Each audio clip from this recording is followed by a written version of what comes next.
ہم نے یہ ملک لا الہ الا اللہ کے کلمے کے اساس پر حاصل کیا تھا۔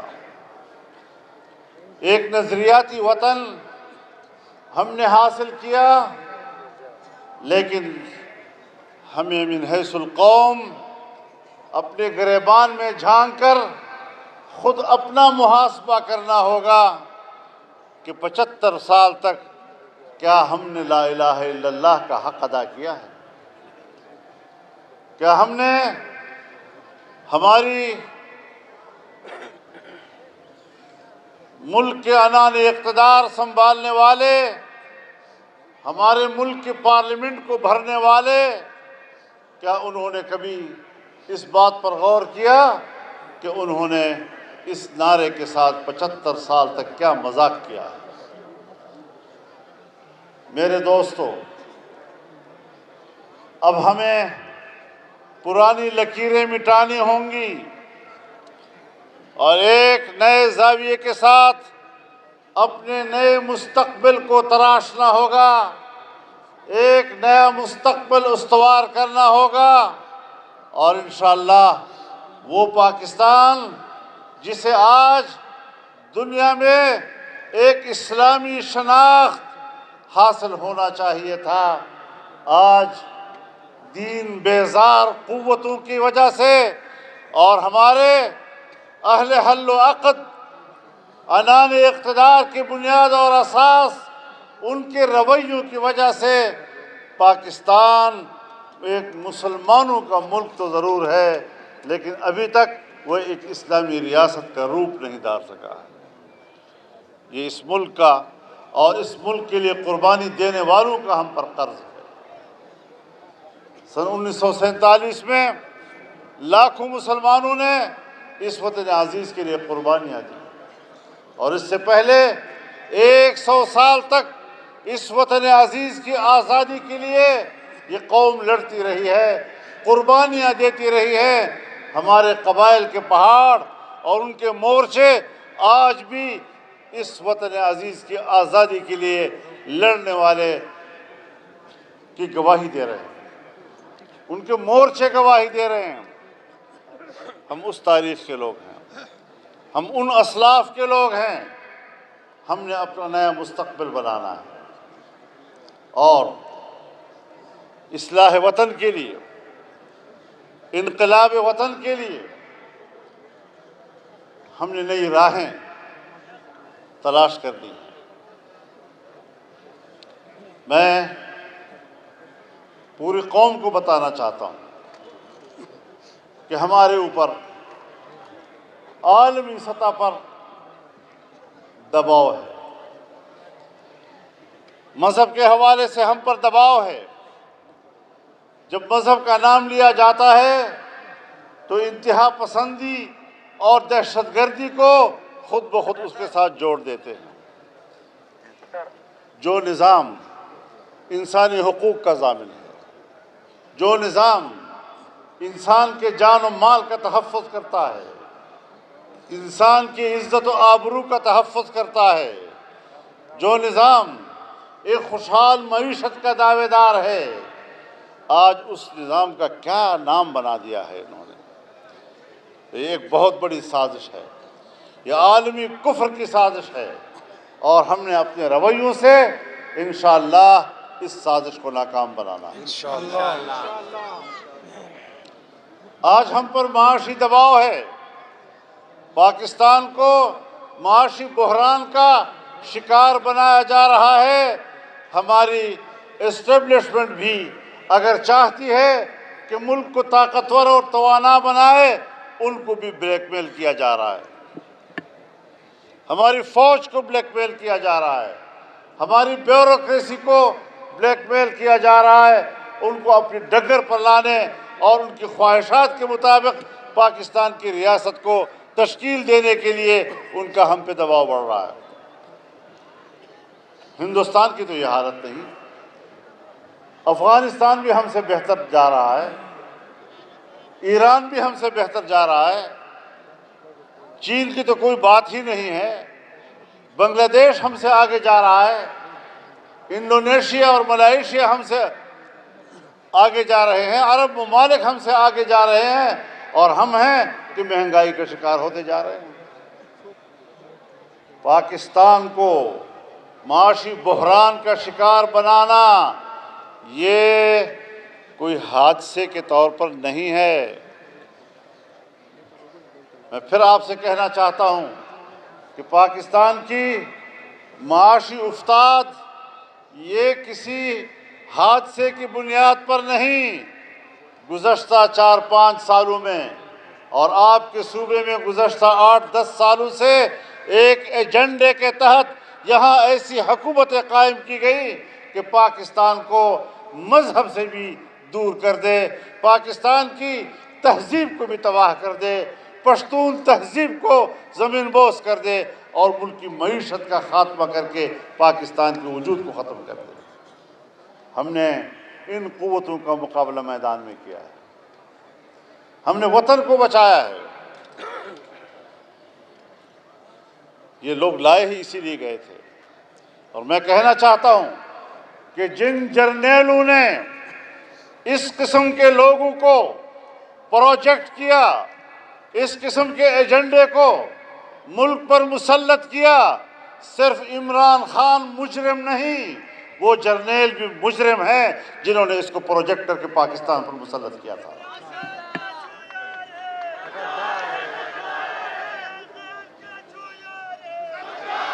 کب آپ کے ذہن میں یہ بات آئے گی؟ کب اس صوبے کا پشتون یہ سمجھے گا؟ کب ہماری نئی نسل کے دماغ میں یہ بات آئے گی کہ مجھے اندر سے مذہب سے خالی کر دیا گیا، اوپر سے میری تہذیب کی چادر مجھ سے نوچ لی گئی؟ کچھ تو سوچنا ہوگا ہمیں، کہاں ہم پہنچ گئے ہیں؟ اتنی معاشی تباہی یہ حادثے کی بنیاد پر نہیں ہوا کرتی، یہ باقاعدہ منصوبے کے تحت ہوئی۔ کشمیر کو تقسیم کرنا ان کا ایجنڈا تھا، اسرائیل کو تسلیم کرانا ان کا ایجنڈا تھا، پاکستان کو ٹکڑے ٹکڑے کرنا یہ ان کا ایجنڈا تھا۔ سو آج قوم کے سامنے ان کو بے نقاب ہونا چاہیے اور اس حقیقت کو تسلیم کرنا چاہیے۔ ہماری نئی نسل کو یہ بات قبول کرنی چاہیے، اس کو یہ بات تسلیم کرنی چاہیے، اور یہ عہد کرنا چاہیے کہ آج کا نوجوان نسل اپنے آئندہ کے مستقبل کو محفوظ بنانا چاہتا ہے۔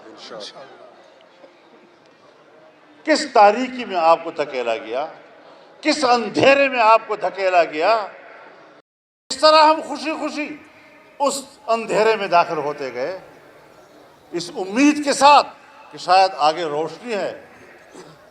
روشنی کچھ بھی نہیں، جتنا آگے جاؤ گے تاریکی ہی تاریکی ہے۔ جتنا بھی آپ ان لوگوں سے امید وابستہ کریں گے تاریکی ہی تاریکی ہے۔ اور آج ہمارے صوبے میں وہ گدلے پانی کا بقایا جات نہیں ہوتا، ان کو پروجیکٹ کیا جا رہا ہے۔ جو لوگ ہمارے صوبے کے مجرم ہیں، جو لوگ ہمارے ملک کے مجرم ہیں، انہی میں سے کچھ لوگوں کو اٹھا کر آپ صوبے کی سیاست ان کے حوالے کرنا چاہتے ہیں۔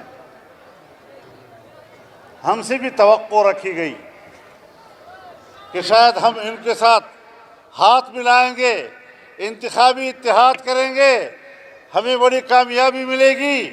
ہم نے پہلے دن ہی صاف صاف کہہ دیا تھا کہ اگر یہ مجرم وہاں سے نکلتے بھی ہیں تب بھی ہم ان کو قبول کرنے کے لیے تیار نہیں ہو سکتے۔ زبردست۔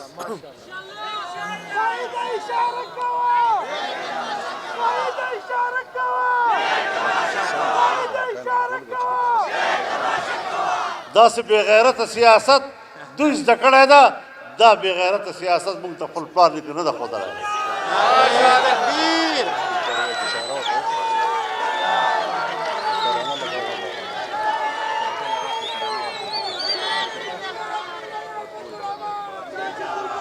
زما محترم ورونو،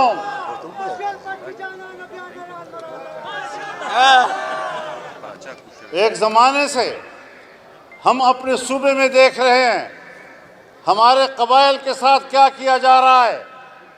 قبائل کے انضمام کا فیصلہ کیا گیا، کتنے سبز باغ دکھائے گئے، قبائل آسمان پہ پہنچ جائیں گے، قبائل تو قید میں رہے، اب ان کو آزادی کی زندگی ملے گی، اور لمحوں کے اندر قبائلی فاٹا کے آئین کے 2 دفعات ختم کر کے پورا آئین راتوں رات ان پر مسلط کر دیا گیا، اور کوئی نقشہ نہیں تھا، کوئی ان کے پاس منصوبہ بندی نہیں تھی۔ بغیر منصوبہ بندی کے ایک ایسا فیصلہ کیا گیا کہ آج قبائل بھی حیران ہے کہ ہم سے کیا ہوا، نہ ادھر کے رہے نہ ادھر کے رہے۔ اس تذبذب میں اور اس اضطراب میں آج قبائلی دنیا زندگی گزار رہی ہے۔ ہم اکیلے رہ گئے تھے، اور یہ قوم پرست کہا کرتے تھے کہ یہ تو قبائل کے دشمن ہیں، قبائل تو پاکستان میں ضم ہونا چاہیے۔ پاکستان میں ضم کر کے پاکستان کو، قبائل کو اور کمزور کر دیا گیا۔ کہا گیا تھا کہ 10 سال تک ہم ہر سال 100 ارب روپیہ ان کو دیں گے۔ آج ان کے 8 سال ہو گئے انضمام کے، ابھی تک بھی تم ان کو 1 ارب روپیہ پورا نہیں کر سکے ہو۔ کہاں 100 ارب روپیہ، اور کہاں ابھی تک پتہ نہیں کتنے، کچھ تھوڑے بڑے پیسے کہیں ملے ہوں گے۔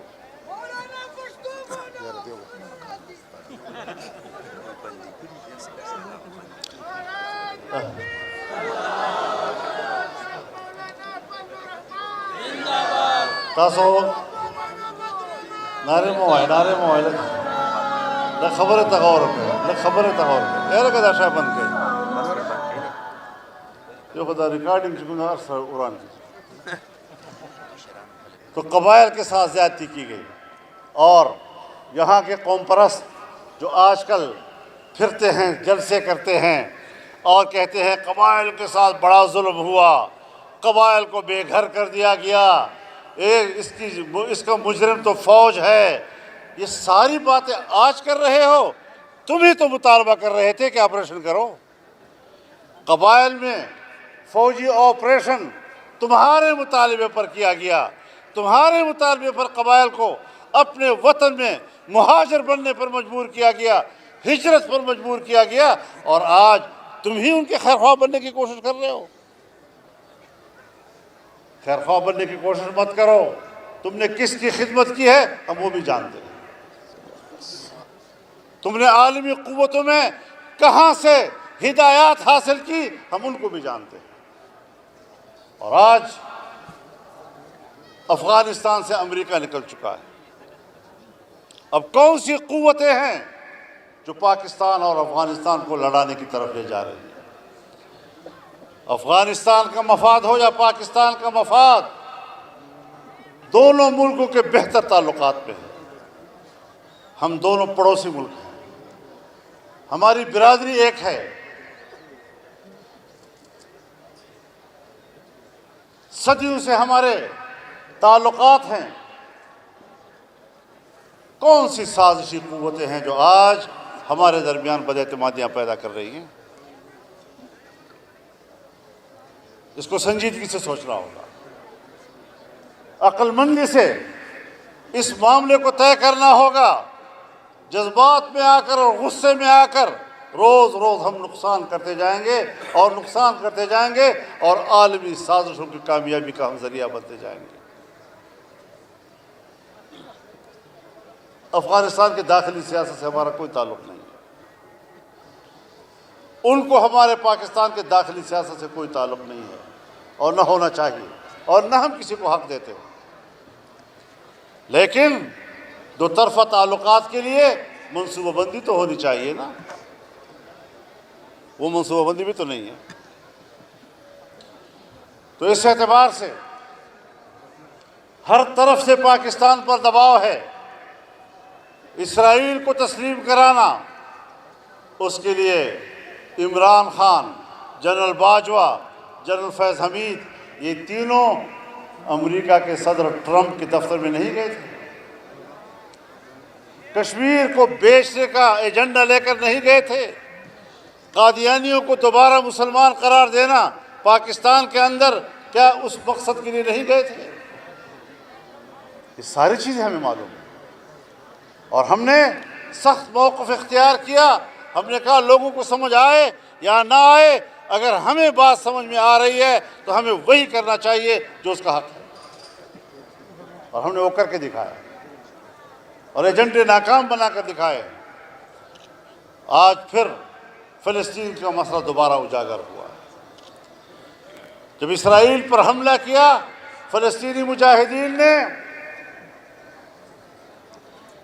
تو یہ موضوع ایک دفعہ پھر اٹھا ہے، اور جہاں جہاں یہ باتیں ہو رہی تھی کہ اسرائیل کو تسلیم کر لینا چاہیے، وہاں پر اسرائیل کو تسلیم کرنے والی بات انہی کے لیے گالی بن گئی۔ ایک ناجائز بچہ، قائد اعظم نے اسرائیل کو برطانیہ کا ناجائز بچہ کہا تھا۔ سن 1940 کی قرارداد، اس میں واضح طور پر کہا گیا تھا کہ فلسطینیوں کے سرزمین پر یہودی بستیوں کا قیام ناجائز ہے، اور ہم فلسطینیوں کے شانہ بشانہ کھڑے ہیں۔ یہ پاکستان کا آغاز ہے، یہ پاکستان کی ابتدا ہے، اور اسرائیل نے سن 1948 میں بنتے ہی کہا تھا کہ پاکستان کا خاتمہ ہماری خارجہ پالیسی کا حصہ ہے۔ ان کے نیت بھی واضح ہے اور ہماری نیت بھی واضح ہے۔ ان کا بھی ڈی این اے معلوم ہے، ہمارا بھی ڈی این اے معلوم ہے۔ پھر اس کے بعد ایسی باتیں کرنا نہ عرب دنیا کے لیے جائز ہے، نہ اسلامی دنیا کے لیے جائز ہے۔ اب ظاہر ہے جناب، جنگ تو شروع ہو گئی ہے۔ اب جنگ ہے تو جنگجو سے لڑو نا، جس نے تجھ پر حملہ کیا ہے اس سے لڑو۔ وہاں تو میدان میں اترنے کے لیے تیار نہیں، اور بمباریاں کر رہے ہو عام شہریوں پر، غزہ پر، ان کی بلڈنگوں کو تباہ کر رہے ہو، مساجد کو تباہ کر رہے ہو، عبادت گاہوں کو تباہ کر رہے ہو، پانی کے ذخائر پر بمباری کر رہے ہو، اسکولوں پر، ہسپتالوں پر، مارکیٹوں پر، چھوٹے چھوٹے بچوں کو قتل کر رہے ہو۔ تو یہ صہیونی تو وہ لوگ ہیں جنہوں نے انبیاء کو قتل کیا تھا، قرآن اس کی گواہی دے رہا ہے۔ جو انبیاء کو نہیں بخشتے اور ان کے قاتل ہوں، وہ آج کے مسلمان کا کیا لحاظ رکھیں گے؟ لیکن اسلامی دنیا کا موقف مضبوط ہونا چاہیے۔ ہم باتیں تو بڑا ٹھیک کر رہے ہیں، بڑی تگڑی قسم کی باتیں کر رہے ہیں، لیکن عملی طور پر فلسطینیوں کے شانہ بشانہ کھڑے ہو کر اگر امریکہ اور یورپ آ سکتے ہیں ان کی مدد کے لیے، تو پھر اسلامی دنیا بھی ان کی مدد کے لیے جا سکتی ہے۔ تو اس اعتبار سے ہمیں واضح طور پر اپنے مسلمان بھائیوں کے حق میں بات کرنی ہوگی۔ جناب رسول اللہ صلی اللہ علیہ وسلم نے فرمایا، مثل المؤمنین فی توادہم وتعاطفہم وتراحمہم کمثل جسد واحد اذا اشتكى عینہ اشتكى کلہ واذا اشتكى رأسہ اشتكى کلہ واذا اشتكى عضو تداعى له سائر الجسد بالسہر والحمى۔ ایمان والوں کی مثال ایک دوسرے کے ساتھ دوستی کرنے میں، ایک دوسرے پر مہربان ہونے میں، ایک دوسرے کے ساتھ یکجہتی کرنے میں ایسی ہے جیسے ایک جسم، اگر ایک جسم کے سر میں درد ہے تو پورا جسم بے قرار، آنکھ میں درد ہے تو پورا جسم بے قرار، جسم کے کسی حصے میں اگر درد مچل رہا ہے تو پورا انسانی جسم بے قرار ہوتا ہے، ساری رات جاگتا ہے اور بخار میں مبتلا ہو جاتا ہے۔ کیا آج فلسطینیوں کے اس مظلومیت پر اس کا احساس ہماری اسلامی دنیا کو ہے؟ کیا ہمارے ملک پاکستان کو ہے؟ ہم اپنے فلسفے جھاڑ رہے ہیں، بحث کر رہے ہیں، انہوں نے صحیح کیا یا غلط کیا، چھوڑیں ان باتوں کو۔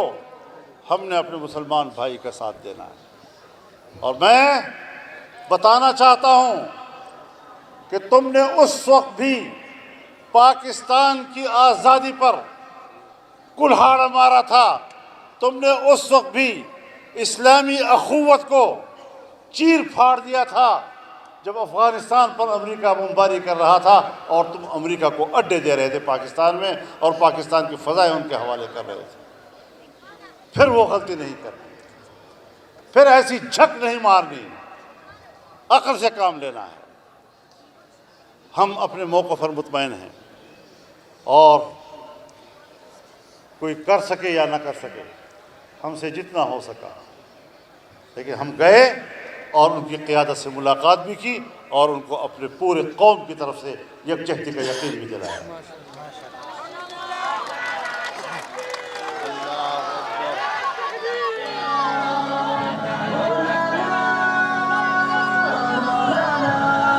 ہر ایک کہتا ہے مسئلے کا پرامن حل ہونا چاہیے، مسئلے کا پرامن حل کون تلاش کرے گا؟ کشمیر کا پرامن حل تلاش ہونا چاہیے، کون تلاش کرے گا؟ اقوام متحدہ کی قراردادیں کیوں خاموش ہے کشمیر کے مسئلے پہ؟ اقوام متحدہ کی قراردادیں اور سلامتی کونسل کی قراردادیں کیوں خاموش ہے فلسطین کے بارے میں؟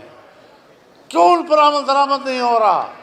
کیوں مسئلے کے حل کے لیے عالمی قوتیں نہیں آ رہی اور قوموں کے یہاں پر مسلمان قوموں کے خون کو ارزاں سمجھا جا رہا ہے؟ تو عالمی ادارے وہ تو دنیا کو، انسانیت کو مایوس کر چکی ہے، اسلامی دنیا کو مایوس کر چکی ہے۔ کیا ہم اقوام متحدہ سے کشمیر کے بارے میں توقع رکھیں گے کہ وہ مسئلے کا منصفانہ حل ہمیں دے گا؟ کیا ہم سلامتی کونسل سے توقع رکھیں گے یا OIC سے ہم توقع رکھیں گے کہ وہ ہمیں اسرائیل کے مسئلے کا حل بتائے گا؟ 75 سال گزر گئے، تم نے آج تک ہمیں کیا حل بتایا ہے؟ یہی حل کہ کشمیر کو انڈیا کے حوالے کر دو اور فلسطین کو اسرائیل کے حوالے کر دو، یہ حل ہے؟ شرم آنی چاہیے تمہیں اس حل پہ۔ کشمیری لوگ کیا قربانی دیتے رہے ہیں اور آج ہم نے کشمیر کے ساتھ کیا کیا ہے؟ فلسطین کے لوگ 75 سال تک کیا قربانی دیتے رہے ہیں اور آج ہم ان قربانیوں کا کیا صلہ فلسطینیوں کو دے رہے ہیں؟ تو اس حوالے سے بین الاقوامی اداروں سے بھی تو قوم مایوس ہو چکی ہے۔ لہٰذا یہ ساری چیزیں ہمیں لے کر آگے بڑھنا ہے۔ ہمیں پاکستان کی معیشت کو مستحکم کرنا ہے، عام آدمی کی خوشحال زندگی کو یقینی بنانا ہے، اس کے انسانی حقوق کا تحفظ کرنا ہے، اور جمعیت علماء اسلام کے بنیادی اصولوں کو لے کر آگے بڑھ رہی ہے تاکہ یہ پاکستان جس نے آج تقریباً 20 سالوں سے 25 سالوں سے ایک سیکولر اسٹیٹ کا روپ دھار لیا ہے، اس کو دوبارہ اسلام اور قرآن و سنت کی طرف اور ایک مسلمان ریاست کی طرف واپس لوٹانا ہے انشاءاللہ۔ تو یہ ہمارا آنے کا مستقبل کا فارمولہ ہے۔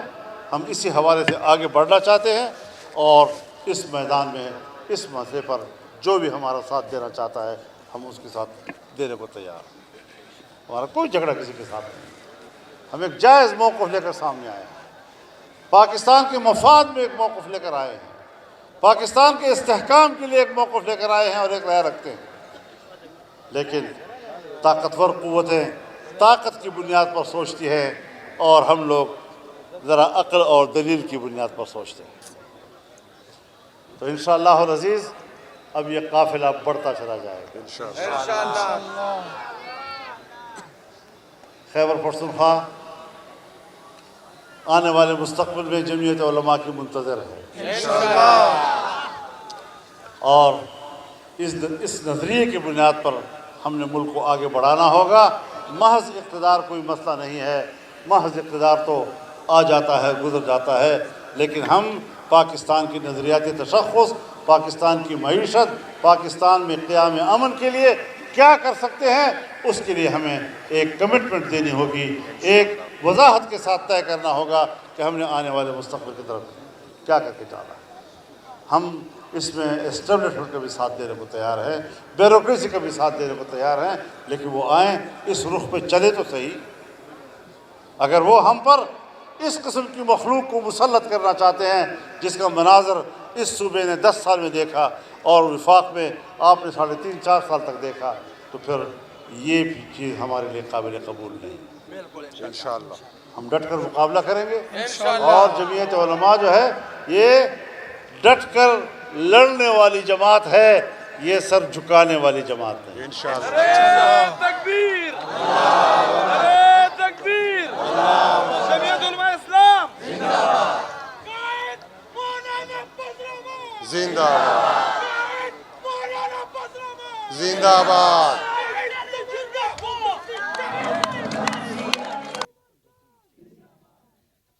میرے محترم دوستو، ہم نے یہاں بڑے بڑے نعرے سنے، لرو برو لرو برو لرو بر، اور دوی نتیجہ سرا ہوا تلا تم در بدر او زم در بدر او تم در بدر او زم در بدر، برم در بدر او لرم در بدر، دا دوی نتیجہ رہا ہوا تلا جی۔ مونگ بھائی انشاءاللہ لرم پالو اور برم پالو، اور خواگہ بے ساتو، دوستانہ تعلق بساتو، برادرانہ تعلق بساتو، دیو بلد احترام تعلق بساتو۔ اللہ تعالیٰ دے دا اجتماع کامیاب ہو کر دے، دے عمر خان حاجی صاحب اور دے طول ملگروں پر جمعیت علماء اسلام کی شمولیت اللہ دے آقا قبول ہو کر دے، اور اللہ دے دین اور دے اسلام دے کامیاب ذریعہ ہو کر دے۔ وآخر دعوانا ان الحمدللہ رب العالمین۔